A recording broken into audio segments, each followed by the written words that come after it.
bet your life on it. Welcome back to my dark corner of this sick world. I don't like it.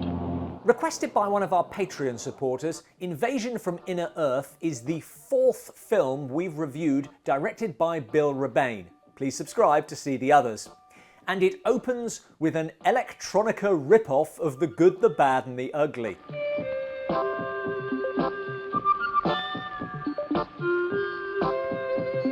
Three research students have been staying out in the wilds of Canada with a local pilot and his sister. But when they fly home... I'm not sure what happened. The people are dropping like flies. They're dead, I tell you. All dead. They land anyway, but find the place deserted. It's beginning to get spooky. Yeah, and really familiar. All initial signs point to a disease of some sort. I'm so sick. I don't know if I want to make it myself. But in the radio room... What on earth is that? A red light. While back in the cabin... Who is this? It is not important. We are just checking our equipment. This strange voice is all they can get on the radio. The team head back to the cabin and Stan has a theory. Go on, Stan. You're a scientist. You're up on this scientific stuff. Yeah, go on, Stan. Flying saucers. Scientist, remember. Now look, I mean the evidence is overwhelming. You can find it every place. A red light, empty buildings, what more do you want? Now they must decide what to do next. Wish we had more to go on. This is part of the problem. Despite their complete lack of information, they managed to spend the next 60 minutes discussing whether or not to leave the cabin while we struggle to care about the collection of plaid shirts that make up the cast. Being men of science? The only distinctive one is Stan. Why is it in every post-apocalyptic film the writer has decided that the most annoying man in creation must survive? Women, women, the soft, warm touch of someone that doesn't belong to you. There's also a hint of romance. Eric, let's go. Goodbye, sir. And of a love triangle. Let's say we go for a little walk. Thanks, Stan, but I really don't feel like it. You annoy the crap out of me. I think things are finally beginning to fall into place here. What things? You've been sat in a cabin, occasionally listening to the voice of the Mr-Ons. How are you coming along? And you don't have the benefit of the occasional glimpses we're afforded of the outside world. Today, all over the world, there have been UFOs sighted. Where do they come from? Uranus. Don't get me wrong, it's nice to get away from the lead characters. I don't think I can take much more, Ben. But it just makes you ask, why can't we watch this film instead of 5 people sitting in a cabin doing nothing? Everything's dead. Except me. Only DJs will be spared. Finally, Sam decides to go for help in the plane.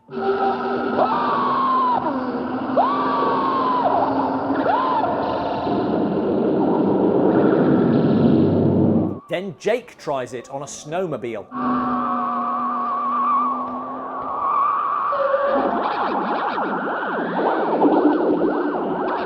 The remaining 3 reach the momentous decision to which the whole film seems to have been building.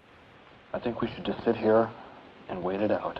That's all you've been doing! It would be more interesting to watch paint dry because at least the paint goes on a journey. Oh, shut up, you idiot. This feels as if the writer doesn't know what's going on because early on it is specifically a disease. An epidemic of unknown origin has claimed the lives of some 5,000 people. The aliens come from nowhere as a catch-all explanation for everything. And don't forget the red light. How is that aliens? How is it anything? But we're not done yet. I don't believe that UFOs come from outer space. I think they come from the inner Earth. I can't stress enough, he's seen nothing to support any conclusion, let alone this one.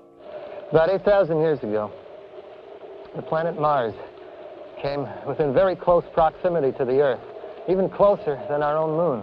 If it was closer than the moon, then wouldn't that affect the moon in some way?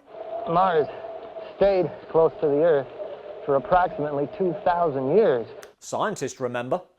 Now, it's just a fact of science that because of the electromagnetic fields, you just can't have two immense heavenly bodies like that in such close proximity for any length of time. Oh, well, if it's a fact of science, then I have no follow-up questions. The inhabitants of Mars, they knew that the end was near, so the only thing that they could do was to get out, make a split. So the obvious place to go was planet Earth. But weren't things just as bad here on Earth? But weren't things just as bad here on Earth? Yeah, they were. It's a good question. Hold on while I pull something else out of my ass. During that time, oh, how does the Bible describe it? Let's breeze past the scientist using the Bible as his primary source and onto the fact that the Bible places the Earth at 6,000 years old, not 8. You can't even get your bad science right. Now you've had time to think, why was Earth better than Mars? And they discovered that the interior of the Earth closely approximated their own atmosphere and was very compatible to them.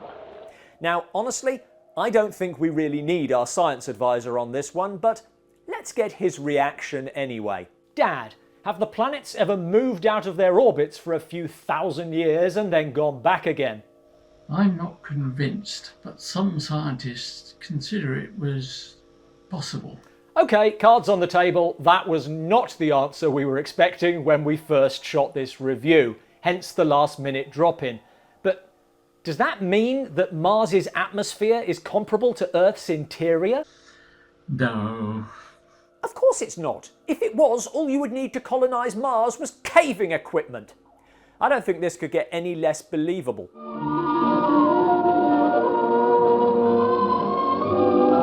I don't care if he's the last man on Earth. I think any self-respecting woman would let the human race die out before settling for this numbnuts.